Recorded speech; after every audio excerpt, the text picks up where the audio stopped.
मित्रों, आध्यात्मिक मोटिवेशन का आज ये चर्चा का मेरा दूसरा दिन है। कल मैंने आपसे बात किया था सकारात्मक विचार और नकारात्मक विचार। उस पर मैं चर्चा पुनः करूंगा। पहले सोच रहा हूं कि थोड़ा सा ध्यान के विषय में, धर्म के विषय में जो एक भूमिका है, पृष्ठभूमि है, उससे हम लोग आपस में अवगत हो जाएं और लगातार आपको ये जानकारी दे दूं कि धर्म अध्यात्म के लिए हम जिस पृष्ठभूमि पर खड़े हैं, यहाँ से समाधि तक की यात्रा कैसे संभव हो सकती है, उसके विषय में ये 90 दिन का पूरा कोर्स चलेगा। इधर मैं देखता हूं कि लोग सीधे साक्षी की बातें करते हैं, ध्यान की बात करते हैं, समाधि की बात करते हैं, अजपा सोहंग की बात करते हैं, मगर उनका मन अभी मंदिर, मठ, पूजा, जप तप से कहीं छूटा नहीं है। यानी जमीन जहां पर हम खड़े हैं वो तो मंदिर की जमीन है, और बात करते हैं निर्विचारिता समाधि की। और मूर्ति का, पूजा का एक व्यक्ति होता है जो मूर्ति पूजा पे ही अपना पूरा जीवन न्यौछावर कर देता है पूजा पाठ करते हुए, और एक व्यक्ति होता है जो इनके विरोध में खड़ा होता है कि मूर्ति पूजा बेकार है, और ये कहते हुए ध्यान के क्षेत्र में खड़ा होता है कि परमात्मा निर्विचार है, निराकार है। मैं दोनों के मध्य में आपको ले जाके खड़ा कर दूंगा। मेरा मुख्य उद्देश्य ये है कि किसी चीज को, कोई भी पूजा पाठ, किसी भी सनातन धर्म की विधि को नकारा न जाए, उसको समझ करके छोड़ दिया जाए। आखिर ऋषियों ने कोई चीज बनाई है तो उनका कोई उद्देश्य होगा। पत्थर की मूर्तियां बनी है तो कोई उद्देश्य होगा। एक सामान्य सा पत्थर अगर शिवलिंग कहलाता है तो उसका कोई उद्देश्य होगा, ये किसी चीज का इशारा होगा। अब ये तो मोटी मोटी आप भी बात जानते हैं कि पत्थर तो भगवान हो नहीं सकता, पत्थर तो पत्थर है, मगर आखिर क्या कारण है कि इस आकार का पत्थर को शिवलिंग कहा गया? ये किस चीज का प्रतीक है, क्या सिंबॉलिक है? इन सब विधियों पर मैं चर्चा करूंगा, और वहां से धीरे धीरे एक एक कदम होते हुए आपको सहज समाधि, निर्विचार समाधि और साक्षी की साधना पर ले जाकर के खड़ा कर दूंगा। ये मेरा उद्देश्य है। अब ये बात तो सबको पता ही है कि जिसने इस पृथ्वी पर जन्म लिया है, जो आया है, उसको एक न एक दिन जाना जरूर है। अब ये दूसरी बात है कि हमारा जन्म लेना तो अचानक हो गया है। हालांकि अचानक नहीं है, इसके पीछे बहुत ही संस्कारों का एक क्रम जुड़ा हुआ है, मगर जो हमें दिखाई पड़ता है कि हम अचानक पैदा हो गए, तो पैदा तो हम अचानक होते हैं, मगर जाना हमारा धीरे धीरे होता है, सनय सनय होता है। हम जान नहीं पाते कि कब वक्त गुजर गया। धीरे धीरे उम्र बढ़ती है, बाल पकते हैं, शरीर कमजोर होता है, क्रस होता है, शरीर की जितने भी अंदर की आमाशय, यकृत, लीवर, आँख, कान, नाक, इनकी दांत, इनकी जो क्षमता है धीरे धीरे कम होती चलती है। कान जो बहुत ज्यादा सुनते हैं, धीरे धीरे सुनाई देना कम होता है। आंखें जो सब देखती हैं, धीरे धीरे दिखाई देना कम होता है। हड्डियों में जो बहुत ताकत होती है, बुढ़ापे में धीरे धीरे कट कट बोलने लगती हैं। तो धीरे धीरे धीरे धीरे करके हमारा जीवन समाप्ति की ओर चलता जाता है। इसी धीरे धीरे क्रम से हमारा शरीर लगातार क्षीण होता चला जाता है और एक समय ऐसा वक्त आता है, चलने का वक्त आ जाता है। और ये सब अभी आपको तो पता चलता है कि जीवन बहुत लंबा है, अभी लगेगा जीवन बहुत लंबा है, मगर ये उन लोगों से पूछिए जो 60-70 साल पार कर चुके हैं, उनको लगता था अरे ये तो कल की बात है, अभी हम कल पैदा हुए थे, खेलते थे, स्कूल जाते थे, काम धंधा करते थे, नौकरी करते थे, बच्चे पढ़ते लिखते थे और इतनी जल्दी हम वृद्ध हो गए। ये सने सने कब हो गया, स्थिति शरीर की क्षीण हो गई, कुछ पता ही चल नहीं पाता है।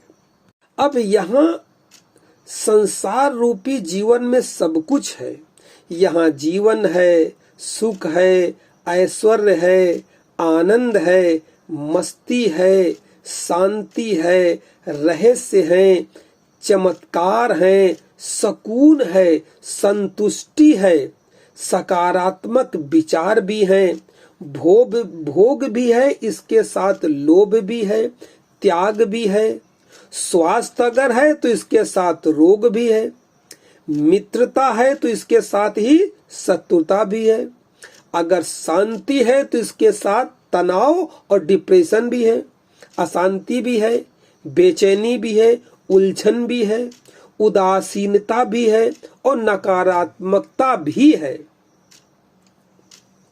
यहीं पर जीवित स्वर्ग भी है और यहीं पर जीवित नरक भी है। भाई जो स्वर्ग आपने शास्त्रों में पढ़ा है उसको आपका कुछ पता थोड़ी है, और जो शास्त्रों में आपने नरक की परिभाषा पढ़ी है, कढ़ाओ में खौलाना जाना, आरे से काटा जाना, ये आपने देखा थोड़ी है। अरे जो जीवित इसी संसार में जो नरकी व्यक्तियों को नरक भोगते देख रहे हैं वही जीवित नरक है, और इसी संसार में जो आनंदित हैं, सुखी हैं, तो वही जीवित स्वर्ग में है। अब यहाँ ये सब कौन क्या ले पाता है, कौन सुख भोगता है जीवित, कौन नरक भोगता है, ये सारे के सारे अच्छे कर्म और बुरे कर्मों पर निर्भर करता है। तो अच्छे कर्म का फल और बुरे कर्म का फल ये तो आप सब लोग जानते हैं कि अच्छा करेंगे तो अच्छा होगा, बुरा करेंगे तो बुरा होगा। मगर यहाँ मोटिवेशन की क्लास में जो चर्चा की जाएगी वो केवल सत कर्मों की चर्चा की जाएगी, सत मार्ग की चर्चा की जाएगी कि जीवन के रहते इसी जीवन में सत्कर्म कैसे करें, क्या करें कि हमें निरोगता, सुख, शांति, ऐश्वर्य, आनंद, सुकून, संतुष्टि, या कह लें ईश्वर, या कह लें प्रभु, और चाहे तो आत्मा परमात्मा कह लें, या आपकी इच्छा है भगवान कह लें, या थोड़ा सा और भी अगर बल देना चाहें तो इसको दैवी ऊर्जा कह लें, दिव्य शक्ति कह लें, चमत्कार कह लें, इन सब का अनुभव होता रहे। मतलब इन सब के अनुभव के साथ हम जीवन को जीते रहें। इसके लिए आपको विशेष कुछ भी नहीं करना है, केवल मेरे 90 दिन के कोर्स को लगातार सुनते रहना है। जीवन के इसी विषय पर मैं लगातार चर्चा करता रहूंगा कि सत्कर्म करते हुए जीवन में कैसे अपनी सभी इच्छाओं की पूर्ति कर सकें, यानी सुखी हो सकें, शांत रह सकें। समय पहले से अब बहुत बदल चुका है। इस समय साइंस ने, विज्ञान ने, देखिए तकनीकी का युग है, कितना विकास हो गया है। विज्ञान ने बहुत सारी खोजें कर ली हैं और लगातार खोज होती जा रही है, नई नई। किसी भी क्षेत्र में आप देख लें, टेक्नोलॉजी के क्षेत्र में देख लें, कम्युनिकेशन के क्षेत्र में देख लें, शिक्षा के क्षेत्र में देख लें, यानी चारों ओर खोज इतनी अधिक होती जा रही है, यह खोज कहाँ पहुंचेगी कुछ पता नहीं। अब विज्ञान की इतनी खोजों के कारण आजकल की जो नई पीढ़ी है, युवा वर्ग है, उसके मन में एक धारणा पैदा हो गई है धर्म को लेकर के, अध्यात्म को लेकर के। वो ये चाहता है कि धर्म, अध्यात्म और परमात्मा यानी ब्रह्मांड की शक्ति कह लें, आत्मा कह लें, परमात्मा कह लें या कुछ भी कह लें, उसको हम विज्ञान की कसौटी पर जब तक खरा नहीं पा लेंगे तब तक हम उसको मानने को तैयार नहीं हैं। जबकि ऐसा न कभी है, न कभी था और न कभी होगा। विज्ञान कितना भी बढ़ जाए वो धर्म को, अध्यात्म को नहीं पकड़ सकता है, क्योंकि धर्म का अनुभव आपने पढ़ा होगा ये मन के पार का विषय है, और विज्ञान का जो विषय है ये सब मन के अंदर का विषय है, और धर्म, अध्यात्म, परमात्मा, आत्मा मन के पार का विषय है। तो जो मन के पार का विषय है उसको मन कैसे समझ सकता है? यानी विज्ञान की पकड़ में परमात्मा, आत्मा या सूक्ष्म शरीर कभी भी नहीं आ सकता है।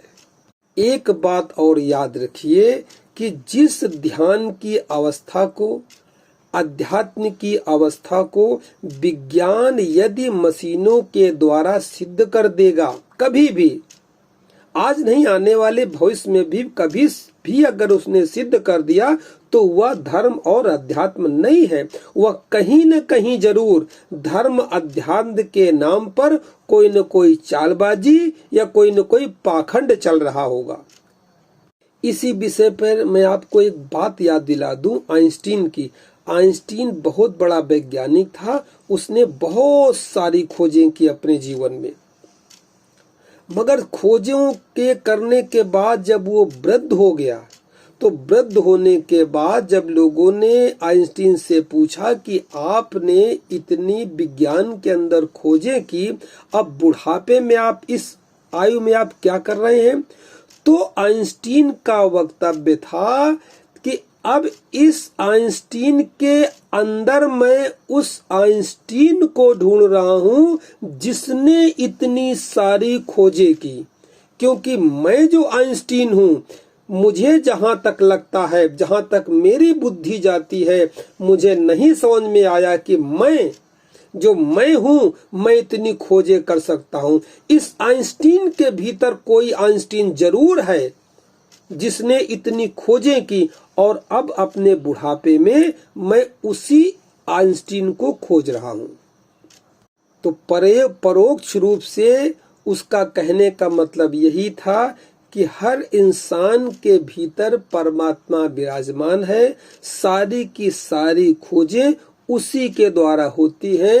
अब आइंस्टीन भी अपने अंदर अंतर यात्रा करके अपने अंदर बैठी हुई छुपी हुई शक्ति को ही पहचान रहा है, पहचानने की प्रयास कर रहा है।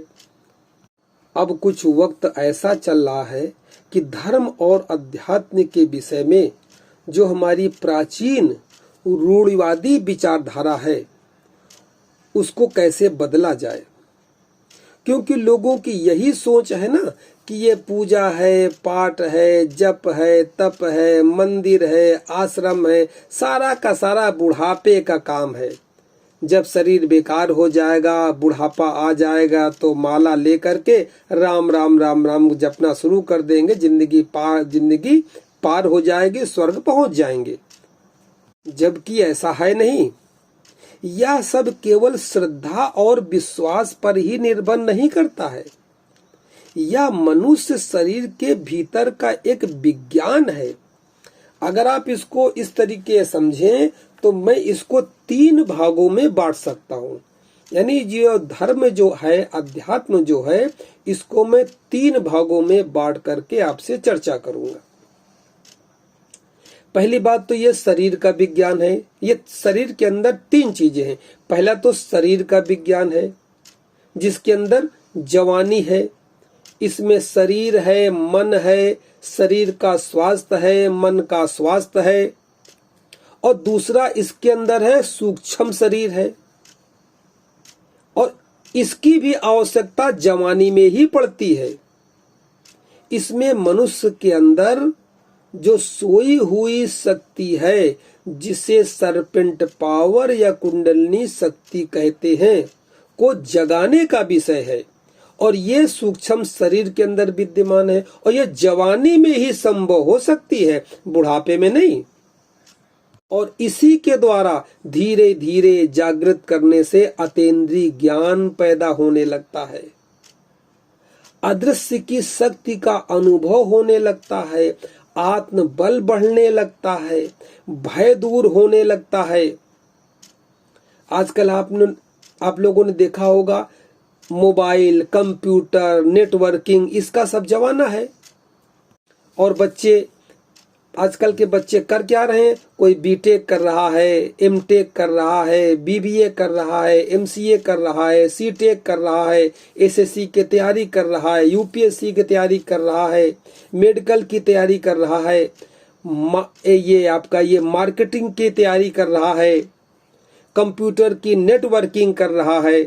तो इन सब कार्यों के लिए मन के अंदर नए नए आइडियाज चाहिए। यानी एक तो मन है, एक मन से भी पार है, यानी मन से पार, यानी जहां आइंस्टीन ने खोज की थी, आइंस्टीन ने जो खोजें की थी, मन से पार की खोजें की थी, वो सूक्ष्म शरीर का विषय है। ये जवानी में काम में आएगा। जवानी में अगर आप सूक्ष्म शरीर पे कार्य करना शुरू कर देंगे, इन सभी विषयों के लिए अंतःकरण में भीतर से आइडियाज, नए नए आइडियाज आते रहेंगे, तो आपकी जीवन की शैली बदल देंगे, आपका मार्ग विकास की ओर ले जाएंगे। ये सारी की सारी जवानी की ही आवश्यकता है, और ये सब धर्म, अध्यात्म, जप तप से ही संभव है।